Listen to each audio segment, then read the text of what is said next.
Hello दोस्तों, मेरा नाम ऋषिकेश कुमार। मेरा यूट्यूब चैनल मॉडलर क्लासेस में आपका स्वागत है। हम आज आपके बीच सॉलिड स्टेट के 20 इम्पॉर्टेंट क्वेश्चन लेके आए हैं जो Bihar board, UP board, Jharkhand board और सीबीएसई बोर्ड से रिलेटेड है। इस वीडियो में हम लोग इस 20 क्वेश्चन का सॉल्यूशन करेंगे। फर्स्ट क्वेश्चन है दोस्तों, the BCC unit cell contain. सबसे पहले बीसीसी यूनिट सेल होता क्या है? तो बीसीसी यूनिट सेल को हम लोग body centred cubic unit cell कहते हैं। Body centred cubic unit cell में जो आपका प्रत्येक कॉर्नर होता है, कॉर्नर पर जो बिंदु होता है, कॉर्नर पर जो मॉलिक्यूल होता है, एटम होता है, आयन होता है, उसको हम लोग लैटिस पॉइंट कहते हैं। तो बीसीसी में हम लोग को जो लैटिस पॉइंट है यानी जो एटम है वो आपको फर्स्ट ऑप्शन देखते हैं। ए में है आपका 3 लैटिस पॉइंट, बी में है आपका 2 लैटिस पॉइंट और सी में आपका है 1 लैटिस पॉइंट और डी में आपका 4 लैटिस पॉइंट। तो दोस्तों बीसीसी यूनिट सेल में आपका लैटिस पॉइंट जो होता है, बीसीसी में आपको 2 एटम होता है, इसलिए नंबर ऑफ लैटिस पॉइंट यहाँ पर 2 होगा, यानी इसका आंसर क्या होगा आपका फर्स्ट का बी। फिर हम लोग अगर सेकेंड क्वेश्चन में आते हैं तो the number of lattice point in FCC. अब फिर आ गया लैटिस पॉइंट। तो लैटिस पॉइंट हम लोग जनरली कहते हैं किसी भी मॉलिक्यूल्स में या किसी भी क्यूबिक यूनिट सेल में जितना भी आपका एटम, मॉलिक्यूल और आयन प्रेजेंट रहेगा उसी को हम लोग क्या कहेंगे? लैटिस पॉइंट कहते हैं। तो एफसीसी में यानी face centred cubic unit cell में लैटिस पॉइंट आपका 4 होता है दोस्तों, यानी 4 आपका ऑप्शन डी होगा। फिर नेक्स्ट क्वेश्चन की ओर बढ़ते हैं। तो NaCl is a crystal lattice which is. देखिए NaCl को हम लोग क्या बोलते हैं? सोडियम क्लोराइड बोलते हैं। NaCl को दोस्तों हम लोग रासायनिक नाम या आपको केमिकल नेम इसका सोडियम क्लोराइड है, इसको रॉक साल्ट या आपको टेबल साल्ट भी कहा जाता है। देखिए NaCl जो है उसको हम लोग NaCl जो होता है आपको नॉन डायरेक्शनल होता है और ये आपको 6 फेस में आपको काम करता है, यानी आपको 6 फेस किसका होता है? तो फेस सेंटर यानी ए ऑप्शन का होता है। और बी ऑप्शन क्या है? तो SCC यानी सिंपल क्यूबिक यूनिट सेल, और सी क्या है आपका? BCC यानी body centred cubic unit cell, और डी आपका नन। लेकिन यहाँ पर जो NaCl जो होता है वो 1 सोडियम 6 क्लोरीन से घिरा हुआ रहता है, इसलिए आपको face centred cubic unit cell होगा दोस्तों। चलिए आज की वीडियो में आगे बढ़ते हैं हम लोग में। फोर्थ नंबर क्वेश्चन है, which of the following crystal has the highest lattice energy. Which of the following crystal has highest lattice energy. अब लैटिस एनर्जी क्या होगा? तो देखिए जो लैटिस एनर्जी, जितना ज़्यादा आपको बॉन्ड मजबूत होगा उतना ज़्यादा लैटिस पॉइंट ज़्यादा होगा। तो देखिए सबसे ज़्यादा मजबूत बॉन्ड कौन होगा दोस्तों? तो जिसका आपका इलेक्ट्रोनेगेटिविटी हाई होगा और इलेक्ट्रोपॉजिटिविटी हाई होगा, उसका आपको लैटिस एनर्जी भी क्या होगा? हाई होगा। तो चलिए दोस्तों देखते हैं। पहला ऑप्शन है KF, दूसरा ऑप्शन है आपका KF, दूसरा ऑप्शन है CSF, तीसरा है NAF और चौथा है RBF। तो NAF क्या है?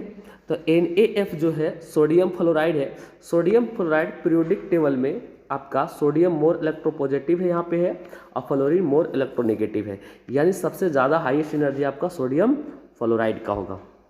फिर नेक्स्ट क्वेश्चन है, 5 नंबर क्वेश्चन है, in the CSCl crystal the coordination number is. देखिए CSCl क्रिस्टल क्या है? सीजियम क्लोराइड बोलते हैं इसको, और CSCl क्रिस्टल यानी सीजियम क्लोराइड का एक क्रिस्टल है, और क्रिस्टल इन जनरली सॉलिड होता है। तो CSCl में जो है CSCl सीजियम क्लोराइड में आपका 8 कोऑर्डिनेशन नंबर होता है। Which of the following is not a crystalline solid. अब देखिए दोस्तों बहुत ही इंपॉर्टेंट क्वेश्चन है कि आपका which of the following is not a crystalline solid. सबसे पहले समझना होगा क्रिस्टलाइन सॉलिड किसको कहते हैं। तो देखिए क्रिस्टलाइन सॉलिड जो होता है, क्रिस्टलाइन सॉलिड के बारे में अगर हम आज स्टडी करेंगे तो क्रिस्टलाइन सॉलिड उसको कहते हैं, जब ध्यान सुनिएगा दोस्तों, क्रिस्टलाइन सॉलिड वैसा सॉलिड जो रेगुलर अरेंजमेंट हो, जिसके कंस्टिट्यूएंट पार्टिकल्स रेगुलर अरेंजमेंट हो, उसे क्रिस्टलाइन सॉलिड कहते हैं। जो प्लेन कट कटे उसे क्रिस्टलाइन सॉलिड कहते हैं। तो और दूसरा जो होता है एक एमॉर्फस सॉलिड होता है, जिसको आपको अक्रिस्टलीय बोलते हैं या एक क्रिस्टलाइन सॉलिड बोलेंगे, तो वो जो होता है सीधा उल्टा होता है, जिसको आपको सूडो सॉलिड भी कह सकते हैं दोस्तों। तो ये हम लोग को क्रिस्टलाइन सॉलिड के सिंपल बात कहा जाए कि आपको जो दानेदार होगा, रेगुलर अरेंजमेंट होगा, काटेंगे तो प्लेन कट कटेगा, साथ में मेल्टिंग पॉइंट होगा, ये सब इसका प्रॉपर्टी है। तो सबसे फर्स्ट हम लोग देखते हैं इसका क्या है कि which of the following is a not a crystalline solid. पहला आपका कॉमन साल्ट है, पहला आपका कॉमन साल्ट है, दूसरा ऑप्शन बी ऑप्शन शुगर है, तीसरा सी ऑप्शन आपका आयरन है और डी ऑप्शन आपका रबर है। देखिए सोडियम क्लोराइड साल्ट आपका क्या होता है, दानेदार होता है, यानी ये भी क्रिस्टल है। शुगर भी दानेदार होता है, ये भी क्रिस्टल है। आयरन भी जो है उसका पार्टिकल्स जो मॉलिक्यूल्स पार्टिकल्स होता है छोटा, वो भी देखिएगा आपको जो होता है दानेदार और रेगुलर अरेंजमेंट। कॉमन साल्ट भी रेगुलर अरेंजमेंट से बना होता है, शुगर भी रेगुलर अरेंजमेंट से बना होता है, आयरन भी रेगुलर अरेंजमेंट से बना होता है, लेकिन रबर जो है आपको रेगुलर अरेंजमेंट से नहीं बना होता दोस्तों। तो यही which of the following not a crystalline पूछा था, तो नॉट में आपको रबर वाला होगा, बाकी सभी आपको क्रिस्टलाइन सॉलिड होगा। चलिए नेक्स्ट क्वेश्चन की ओर बढ़ते हैं। तब अगला क्वेश्चन है an amorphous solid is amorphous solid. अभी बताए एक क्रिस्टलाइन, क्रिस्टलाइन क्या, रेगुलर अरेंजमेंट, एमॉर्फस वही होगा irregular arrangement, irregular arrangement. Crystalline regular arrangement और एमॉर्फस इरेगुलर अरेंजमेंट। तो देखिए यहाँ दोस्तों आपको NaCl, NaCl तो क्या होगा आपका क्रिस्टलाइन होगा, CaCl भी आपको क्रिस्टलाइन बता दिए, CaF2 भी क्रिस्टलाइन है। लेकिन तार देखिए तार जो होता है इन जनरली एक आप लोग सुने हो कोलतार, पीच का नाम सुने हैं, उसी को तार बोलते हैं, वो रेगुलर अरेंजमेंट नहीं होता, उसको हम लोग क्या बोलते हैं, एमॉर्फस सॉलिड। फिर नेक्स्ट आपको आ गया क्वेश्चन ए सूडो सॉलिड। सूडो सॉलिड भी एमॉर्फस सॉलिड को ही सूडो सॉलिड कहते हैं। अब प्योर ट्रू सॉलिड आपको क्रिस्टलाइन सॉलिड को ट्रू सॉलिड और एमॉर्फस सॉलिड सूडो सॉलिड को कहते हैं। अब देखिए ये दोनों में सूडो कौन है, तो पहला ऑप्शन है ग्लास, दूसरा ऑप्शन है पीच, तीसरा ऑप्शन है आपका KCl और चौथा है A एंड B बोथ। तो देखिए आपको पीच और ग्लास दोनों क्या है आपका है सूडो सॉलिड है, और KCl क्या है क्रिस्टलाइन, क्योंकि आपको K प्लस में और Cl माइनस में, यानी ये रेगुलर अरेंजमेंट वाला होगा। तो यहाँ ऑप्शन जो होगा दोस्तों A एंड B दोनों। चलिए नेक्स्ट वीडियो में नेक्स्ट आगे बढ़ते हैं क्वेश्चन नंबर 9 की ओर। 9 क्वेश्चन नंबर है ZnS is an example of, ZnS is an example of. ZnS किसका एग्जाम्पल, ZnS जिनका name zinc sulphate, zinc sulphate को ZnS कहते हैं, जिंक सल्फेट। और जिंक सल्फेट जो है इसका, जिंक सल्फेट जो है ये आपका एक और भी है जिंक का, जिसको जिंक ब्लेड भी कहते हैं। आगे दोस्तों कि इसमें हम लोग पहला जो है ZnS एग्जाम्पल है आयनिक क्रिस्टल का, मॉलिक्यूलर क्रिस्टल का, कोवैलेंट क्रिस्टल का, मेटालिक क्रिस्टल का। तो देखिए जिंक जो है वो 2+ में टूट जाता है, और जो भी आपको प्लस माइनस में टूटता है वो क्या होता है आपको आयनिक होता है। या ना तो कह सकते हैं कि एक एटम मेटल हो अदर एटम नॉन मेटल हो तो आपको आयनिक कंपाउंड होता है, और आयनिक कंपाउंड से बने यौगिक को हम लोग आयनिक क्रिस्टल कहते हैं। मॉलिक्यूलर क्रिस्टल जो आपको सिर्फ मॉलिक्यूल होगा, कोवैलेंट क्रिस्टल जो शेयरिंग ऑफ इलेक्ट्रॉन्स होगा, और मेटालिक क्रिस्टल जो ओनली फॉर मेटल होगा। नेक्स्ट क्वेश्चन में आगे बढ़ते हैं। Next question 10th number question है कि solid CO2 is an example of. Solid CO2 is an example of. Solid CO2 है क्या, तो सॉलिड CO2 जनरली हम लोग आइस को बोलते हैं, सॉलिड आइस भी इसको कहा जाता है, सॉलिड CO2 को सॉलिड आइस भी कहा जाता है। तो देखिए सॉलिड CO2 जनरली क्या है, मॉलिक्यूल है। CO2 जनरली क्या है, मॉलिक्यूल है। एक कैसा मॉलिक्यूल, कोवैलेंट मॉलिक्यूल है, क्योंकि C जिसके आउटर मोस्ट में यानी आपको आउटर मोस्ट में 4 इलेक्ट्रॉन होता है, और ऑक्सीजन जिसके आउटर मोस्ट में 6 इलेक्ट्रॉन होता है, और ये अदर ऑक्सीजन जिसके आउटर मोस्ट में 6 इलेक्ट्रॉन है, और ये इसका शेयर करके ये आपका बॉन्ड बना लेता है। और ये जब बॉन्ड बना लेता है तो इसी को हम लोग क्या कहते हैं, आपको कोवैलेंट क्रिस्टल कहते हैं। यानी आपको सॉलिड CO2 है जो है आपको कोवैलेंट क्रिस्टल है। फिर नेक्स्ट क्वेश्चन आपको है, नेक्स्ट क्वेश्चन आपका है diamond belongs to the crystal system. देखिए डायमंड किसको बोलते हैं, हीरा।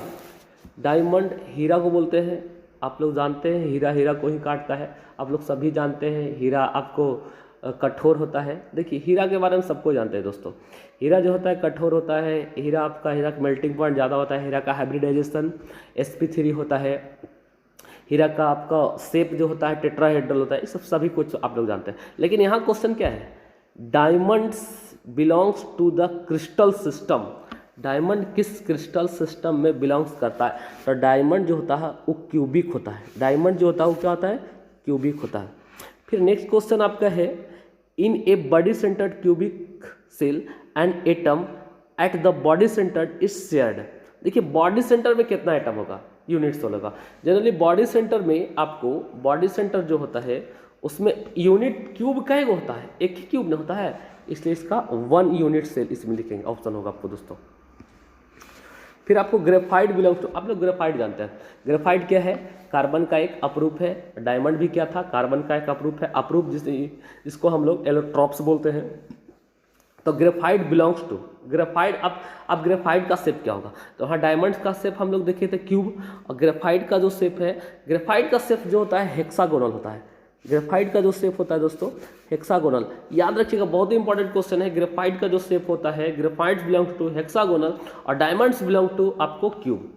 फिर next question, the number of atoms per unit cell is two the arrangement is, the number of atoms per unit cell is two the arrangement is, यानी कहने का मतलब किसी भी अरेंजमेंट में नंबर ऑफ एटम 2 किस में होगा? तो हम लोग बताए थे, देखिए याद कीजिए, SCC रहेगा तो याद रखिएगा 1, BCC रहेगा तो याद रखिएगा 2, FCC रहेगा तो याद रखिएगा, FCC में आप याद रखिएगा 4। तो ये आपका है। तो यहाँ पूछा क्या है, the number of atom per unit cell 2 यानी कौन सा होगा? BCC होगा। फिर आपको नेक्स्ट आपको चलते हैं 15 नंबर क्वेश्चन में, the space occupy in BCC arrangement इन। देखिए BCC अरेंजमेंट में जो स्पेस होता है 68% होता है, एकदम याद रखिएगा।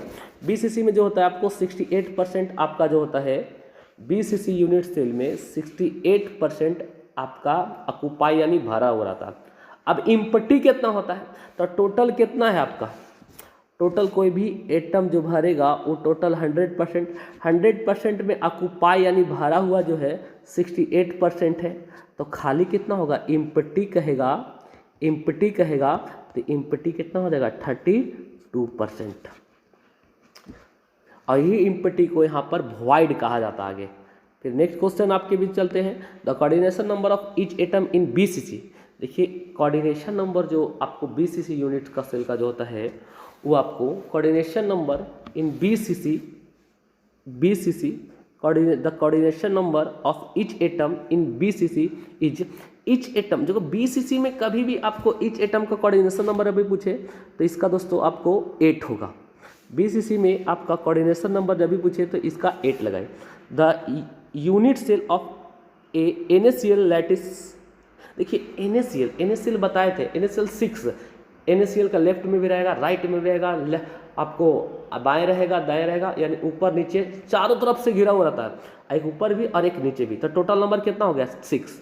सोडियम क्लोराइड 6 टाइप से घिरा होता है, एक ऊपर, एक नीचे और चारों तरफ।